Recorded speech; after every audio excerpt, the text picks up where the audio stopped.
교회가 처음 세워진 무렵 교회라는 단어가 사용되는 경우는 거의 대부분 눈에 보이는 지역교회를 의미했습니다. 신약성경은 크리스천이 지역교회에 속하는 것을 당연한 것으로 여겼습니다. 교회에 속하지 않는 크리스천들은 대중 전체에 부정적인 영향을 미치는 죄 때문에 모임에서 제외되거나 교회 처벌을 받고 있는 사람들 뿐이었습니다. 그러나 오늘날의 문화인 독립적인 개인주의는 많은 영적인 고아들, 떠돌아다니는 믿는 자들을 생산해 냈습니다. 정체성, 책임감 또는 헌신 없이 교회에서 저 교회로 떠돌아다니며 지역교회에 속하지 않고도 좋은 크리스천이 될 수 있다고 믿는 사람들이 많아졌기 때문입니다. 하지만 하나님은 떠도는 믿음에 절대로 동의하지 않으실 것입니다.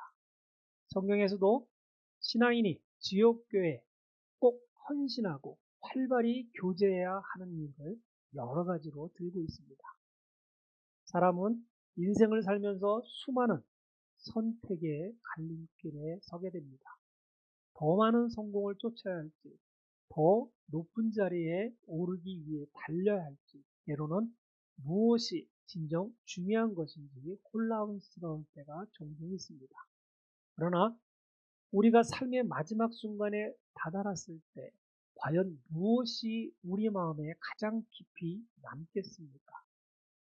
우리 가슴을 따뜻하게 채우고 우리의 영혼을 풍요롭게 했던 것은 결국 사랑이었다는 것을 떠오르실 겁니다. 닉 워렌 목사님은 목적이 이끄는 삶에서 이렇게 말합니다. 인생에서 가장 중요한 것은 무엇을 성취했느냐가 아니라 누구를 사랑하였는가입니다. 이제 우리 인생에서 진정으로 있어야 할 곳이 어디인지, 그리고 왜 사랑이 그토록 중요한지 함께 생각해 보는 시간을 보내도록 하겠습니다. 몇몇 신앙인들은 이따금씩 교회를 출석하면서 스스로를 크리스천이라 하며 교회 구성원이라고 말합니다. 넓은 의미로 해석하면 틀린 말은 아닙니다. 범위를 조금 좁혀보면 맞는 주장이라 할 수는 없습니다.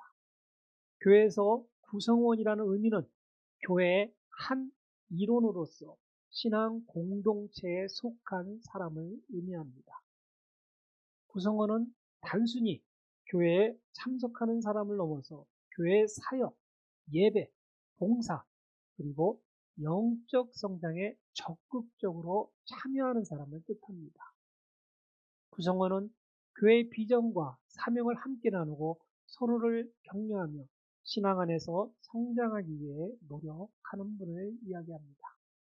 조금 더 구체적인 교회 구성원의 역할과 의미를 접근해 보겠습니다.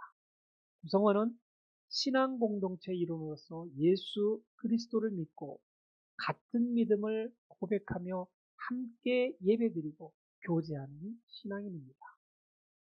서로 사랑하고 섬기는 신앙인입니다. 교회 구성원은 서로 사랑하고 섬기며 서로를 위해 기도하고 도우며 어려운 시기에 함께합니다.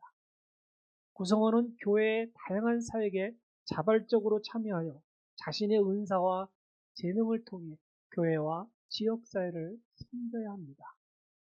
구성원은 예배, 성경 공부, 기도 모임 등을 통해 영적으로 성장하며 예수님의 제자로서의 삶을 살아가야 합니다. 교회의 구성원으로서 교회 규범과 가르침에 따르고 교회의 비전과 목표를 이루기 위해 협력해야 합니다. 교회에서 구성원은 단순한 참석자가 아니라 예수님 안에서 하나된 신앙 가족으로서 교회의 비전을 함께 이루어가는 사람을 의미합니다. 또한 구성원이라는 의미는 교회에서 가족이라고도 말합니다. 교회는 하나님의 가족과 어울리는 방법을 배우는 교실과도 같습니다. 교회는 이타적이고 동정적인 사랑을 연습하는 시험실이라고 볼 수도 있습니다. 이는 서로 고통도 나누고 영광도 나눈다는 교제의 의미입니다. 구성원들은 보통 사람들, 불완전한 믿는 사람들과의 정기적인 만남을 통해서 진정한 교제를 배우게 됩니다. 교제를 통해 서로 연관되어 있고 서로 의지하는 신약의 진리를 경험할 수 있게 됩니다. 성경적인 교제는 우리가 예수 그리스도에게 그러하듯 서로에게 헌신하는 것입니다. 하나님은 우리가 서로를 위해 삶을 나누기를 바라십니다. 많은 크리스천들이 하나님께서 세상을 이처럼 사랑하사 자신의 독생자를 주셨으니 이것은 누구든지 그를 믿는 자는 멸망하지 않고 영존하는 생명을 얻게 하려 함이라는 말씀은 잘 알고 있습니다. 그러나 하나님께서 우리를 위해 자신의 생명을 내어놓으셨으므로 이로써 우리가 그분의 사랑을 깨닫나니 우리가 형제들을 위해 우리의 생명을 내놓는 것이 마땅함이라는 말씀은 잘 모릅니다. 하나님은 적어도 신앙인이라면 이런 희생적인 사랑을 다른 믿는 사람들에게 보여주기를 바라고 계십니다. 방관자의 입장에서 수동적으로 교회를 다니는 것으로는 영적인 성장을 할 수 없습니다. 교회 생활에 참여해야만 영적으로 성장할 수 있습니다. 예배 도중에 말씀에 은혜 받았다고 해서 영적인 성장을 할 수 있는 것은 아닙니다. 비록 말씀을 들을 때 감동을 받아 좋은 신앙인이 될 것이라 스스로 다짐할 수는 있습니다. 그러나 교회 생활에 적극적 참여하지 않으면 예배가 끝나는 동시에 감동은 순식간에 사라집니다. 교회 문 밖에 나갈 때는 이미 신앙인의 옷을 벗고 세상물에 젖어 있는 옷을 다시 입게 될 것입니다. 저도 세상에서 경험해 보았지만 아무리 훌륭한 성공 계획과 열심히 돈을 모으려 해도 하나님께서 허락하지 않는 한 목표에 도달하기 힘듭니다. 나의 신앙이 교회가 영적인 집이어야 하고 하나님의 자녀로 거듭났을 때 비로소 만족과 기쁨을 알게 되었습니다. 그때부터는 모든 성공과 욕심 그리고 고독에서 어느 정도 자유로운 상태가 되었습니다. 그제서야 행복이 무엇인지 알게 되었고 내가 속한 곳이 어느 곳인지를 정확하게 알게 되었습니다. 또한 함께 세상을 살아가야 하는 가족 같은 사람들이 많음을 알게 되었습니다. 신약 성경에는 서로라는 말이 50번 이상 등장합니다. 서로를 사랑하고 서로를 위해 기도하며 서로를 격려하고 서로를 권고하며 서로를 문안하고 서로를 섬기고 서로를 가르치고 서로를 받아들이며 서로를 존경하고 서로에게 복종하며 서로에게 헌신하라 등 여러 가지 다른 일들을 서로 하라는 명령들이 수두룩합니다. 이것이 우리가 가족으로서 행해야 하는 책임이고 교회에서 속해 교제함으로써 이루기를 하나님이 바라시는 일입니다. 그렇다면 우리는 누구와 어떻게 교제를 해야 하겠습니까? 우리 주위에 우리를 방해하는 사람이 없으면 거룩해지기가 더 쉽다고 생각할 수 있습니다. 이것은 거짓되고 시험이 없는 거룩함입니다. 주위에 우리에게 도전하는 사람이 없을 때 자신이 성숙하다고 착각하는 것은 아주 쉬운 일입니다. 하지만 진정한 성숙함은 관계에서 드러납니다. 우리가 성장하는 데에는 성경 말씀을 믿는 것 그 이상의 것이 필요합니다. 우리는 다른 믿는 동반자들이 필요합니다. 서로에게 배우고 서로에게 행동의 책임을 점검받을 수 있는 관계를 통해서 더 빠르고 강하게 성장할 수 있습니다. 다른 사람들이 하나님이 그들에게 가르쳐 주신 것에 대하여 우리와 나눌 때 우리도 역시 배우고 성장하는 것입니다. 하나님은 우리에게 교회 가족 안에서의 독특한 역할을 주셨습니다. 이것이 우리의 사역이고 하나님은 이 임무를 위해 우리에게 많은 재능을 주십니다. 교회에서는 이를 은사라 합니다. 은사들은 교회를 돕는 데 사용하라고 주신 하나님의 특별한 선물입니다.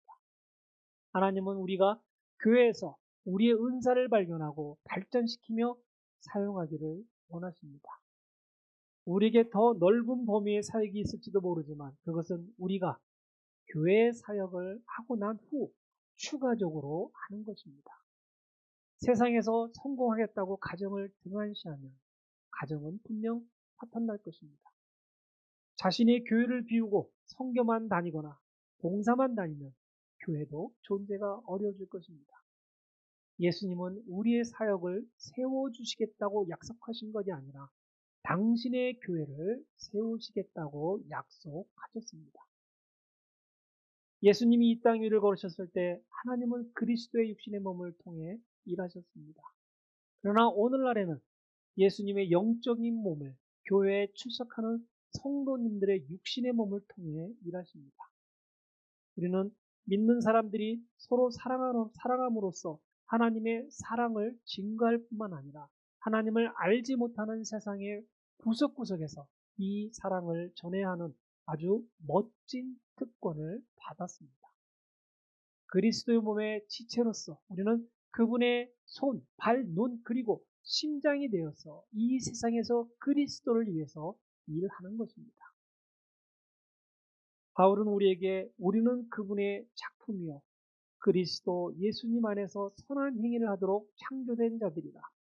하나님께서 그 선한 행위를 미리 정하신 것은 우리가 그 행위 가운데서 걷게 하려 하심이라고 주장했습니다. 성도님들 각자가 이바지해야 하는 부분들이 있다는 것입니다.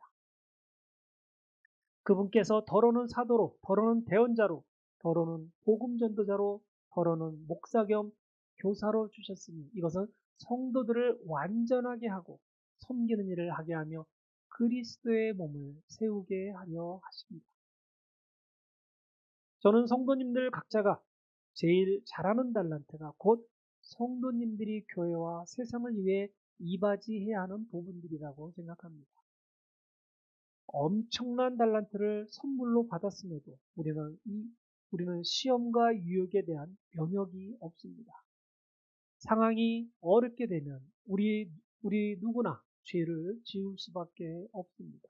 하나님은 이것을 아시고 우리의 책임을 이미 정해 놓아 주셨습니다. 너희 안에서 일하사 자기가 참으로 기뻐하는 것을 원하게도 하시고 행하게도 하시는 분은 하나님이시다. 이 말씀이 있습니다. 이는 하나님께서 우리 안에서 역사하시며 그분의 뜻에 따라 우리가 무엇을 해야 할지를 인도하신다는 것입니다. 제가 영어 중에서 가장 싫어하는 두 말이 있습니다. It's none of your business. I don't care입니다. 이것은 사단의 단어입니다. 청교도인들이 세운 이 국가에서 성경에 반하는 이 말이 왜 생겨났는지 모르겠습니다.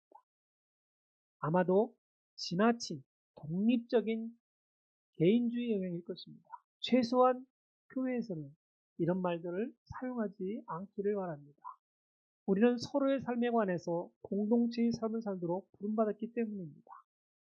만일 지금 누군가 영적으로 흔들리고 있는 사람을 본다면 It's none of my business나 I don't care라고 하실 것입니까? 아니면 그들을 찾아가서 교작 가운데로 다시 데려오실 것입니까? 그들을 다시 교회로 데리고 오는 것이 우리의 책임일 것입니다. 야고보는 이렇게 말했습니다. 형제들아, 너희 중에 어떤 사람이 진리를 떠나 잘못하는데 누가 그를 돌아서게 하면 그 죄인을 그의 길에 잘못해서 돌아서게 하는 자가 한 혼을 사망해서 구원하며 허다한 죄를 덮을 것임을 그가 알게 할지라. 교회로 인한 유익 가운데 하나는 목회자들과 교회 가족들을 통하여 영적인 보호를 받게 된다는 것입니다. 하나님은 당신의 양 무리를 영적 전쟁으로부터 지키고 보호하고 지도하고 돌보도록 교회를 허락하셨습니다. 사탄은 교회에서 멀어지고 마음이 떠난 사람들을 아주 좋아합니다. 하나님의 가족들로부터 고립되어 있는 사람들과 영적인 지도자로부터 점검받을 수 없는 상황에 처한 사람들을 사탄은 매우 존경합니다. 왜냐하면 이들은 사탄의 시험이나 유혹에 대항할 힘이 없기 때문입니다. 그래서인지 교회는 항상 불만과 시험이 가득한 곳으로 보입니다. 불만이 있으면 대화로 풀어야 합니다. 시험을 받고 있다면 중보기도를 원해야 합니다. 교회는 성도님들을 안전하게 지키고 보호하는 영적 병원입니다. 교회 안에 성도님들이 원하는 모든 것들이 있다는 것을 아십니까? 하나님은 우리의 가장 깊은 5가지 필요를 채워주시기 위해 교회를 세우셨습니다. 5가지는 성도님들이 추구해야 할 목적, 함께 살 사람들, 살면서 지킬 원칙들, 종사할 직업, 그리고 살아갈 힘입니다. 이 5가지들은 세상에서는 줄 수 없는 엄청난 것들입니다. 이 모든 것을 한꺼번에 모두 받을 수 있는 곳은 오로지 하나님의 성전인 교회뿐입니다. 하나님이 교회에 대해 가지고 계신 이 5가지 목적은 우리의 삶에 대해 가지고 계신 목적과 일치합니다. 예배는 하나님께 집중하도록 도와줍니다. 그리고 교제는 삶의 문제들에 대처하도록 도와줍니다. 제자 훈련은 믿음을 지키도록 해주고 사역은 우리의 재능을 발전하도록 도움을 줍니다. 전도는 우리가 임무를 수행하도록 도움을 줍니다. 이 세상에서 교회 같은 곳은 아무데도 없습니다. 모든 아이는 태어나면서부터 자동적으로 인류라는 공동체 가족에 속하게 됩니다. 하지만 그 아이가 보살핌을 받으며 건강하고 강하게 성장하기 위해서는 특정한 가족의 구성원이 되어야 합니다. 영적인 면에서도 우리는 다시 태어나면서 자동적으로 하나님의 가족이 되었습니다. 그렇지만 우리 자신이 그 가족의 실제 모습인 교회의 일원이 되어야 한다는 것입니다. 교회를 다니는 것과 교회의 구성원이 되는 것의 차이는 헌신의 정도입니다. 단순히 교회를 다니는 사람들은 방관자이고 구성원들은 참여자입니다. 또한 단순히 교회를 다니는 사람들은 소비자이고 구성원들은 기여자가 됩니다. 이것은 임시로 세워진 텐트와 기초를 다져 세운 집의 차이와도 같습니다. 왜 교회의 구성원이 되는 것이 중요하다고 생각하십니까? 왜냐하면 그것이 우리가 영적인 형제 자매들에게 헌신하고 있음을 이론이 아닌 실제로 보여주기 때문입니다. 하나님은 우리가 하나님이 사랑하신 것처럼 이상적인 사람이 아닌 실제의 사람을 사랑하기를 원하십니다. 우리는 완벽한 교회를 찾기 위해 평생 시간을 보낼 수도 있습니다. 하지만 세상에는 절대로 완벽한 교회는 없습니다. 사람 자체가 불완전하기 때문입니다. 그럼에도 하나님은 우리 같은 불완전한 죄인들을 여전히 사랑하시고 부르신다는 것입니다. 사도행전에서 예루살렘의 크리스천들은 서로에 대해 매우 구체적으로 노력했습니다. 그들은 교제에 열심으로 임했습니다. 하나님은 오늘날 우리도 그들처럼 하기를 원하십니다. 하나님은 서로에게 떡을 떼며 기도하는 것처럼 과거나 오늘날이나 똑같이 헌신하기를 원합니다. 예수님의 제자가 되고 하나님의 자녀가 되어 자연스레 하나님과 한 가족이 되기를 원하십니다. 하나님과 한 가정이 되었다면 교회 가족이 되는 것은 당연한 수순이 될 것입니다. 하지만 교회의 가족이 되기 위해서는 믿는 사람들의 모임에 헌신하며 참여하며 사랑해야 합니다. 첫 번째 결심으로 우리는 구원을 받았습니다. 그리고 두 번째 결심으로 교제를 나가야 하는 것입니다. 우리가 이 세상에 존재하는 이유는 하나님의 품 안에서 바로 사랑하기 위해서입니다. 하나님께서 가장 중요하게 여기시는 것은 우리가 교회를 통해 서로 사랑을 나누는 것입니다. 사랑은 단순한 감정이나 일시적인 기분으로 행해서는 안 될 것입니다. 사랑은 선택이고 행동이며 우리의 의지로 결정하는 것입니다. 삶의 마지막 순간에 우리가 돌아보며 후회하는 것은 더 많은 시간을 사람들과 보내지 않았다는 것일 겁니다. 더 많은 일을 하지 못한 것, 더 많은 돈을 벌지 못한 것이 아니라는 것입니다. 오히려 우리가 사랑하는 사람들과 더 많은 시간을 보내지 못한 것을 후회하게 될 것입니다. 사랑하는 사람들과의 관계가 우리 인간 삶의 본질이기 때문입니다. 사랑은 우리의 모든 행위 중에서 가장 오래 남는 것입니다. 우리가 이 땅에서 세운 업적이나 쌓은 재산은 사라지겠지만 우리가 사랑으로 맺은 관계는 영원히 기억될 것입니다. 하나님께서도 우리에게 가장 기대하는 것은 우리가 어떻게 사랑하며 살았는지입니다. 우리는 때로 바쁜 일상 속에서 사랑을 잊어버립니다. 그러나 우리가 진정으로 있어야 할 곳은 바로 사랑하는 사람들 곁입니다. 세상에서, 교회에서 지금 사랑을 실천할 기회를 놓치지 않으셨으면 좋겠습니다. 신앙 안에서 성도님들의 가족, 친구, 이웃을 아끼고 사랑하고 교제하시기 바랍니다. 이것이 하나님께서 우리를 창조하신 목적이자 우리가 있어야 할 자리인 교회입니다. 교회는 건물이기도 하지만 성도님들이 되기도 합니다. 교회는 우리의 인생을 가장 아름답고 가치 있게 만드는 특별한 장소입니다. 하나님께서 우리에게 주신 가장 큰 은혜 장소이기도 합니다. 성도님들 스스로에게 나는 믿어야 할 뿐만 아니라 교회에 속하도록 부름받았다는 것을 마음속 깊이 되새기시기를 바랍니다. 그리고 나는 하나님의 가족을 사랑하고 그들에게 헌신했다는 것을 보여줄 정도로 교회에 참여하고 있는가를 늘 생각해 보시기 바랍니다. 하나님께서 왜 교회를 세우셨는지도 더불어 생각해 보시기 바랍니다. 하나님은 성도님들 각자에게 좋은 달란트를 주셨다는 것을 항상 기억하시기 바랍니다. 그 달란트는 개인적인 발전에도 사용하시고 교회와 세상에도 다른 이들을 사랑하는 곳에 사용해 보시기 바랍니다. 제가 너무 한 방향만으로 말씀을 하고 있을 수도 있습니다. 그러나 우리는 하나님께 빚진 자라는 사실을 이해한다면 쉽게 받아들일 수 있을 것입니다. 세상에서 돈 잘 버는 사람보다는 바보 같지만 세상에 도움이 되는 사람이는 말을 듣는 것이 더 바람직하지 않겠습니까?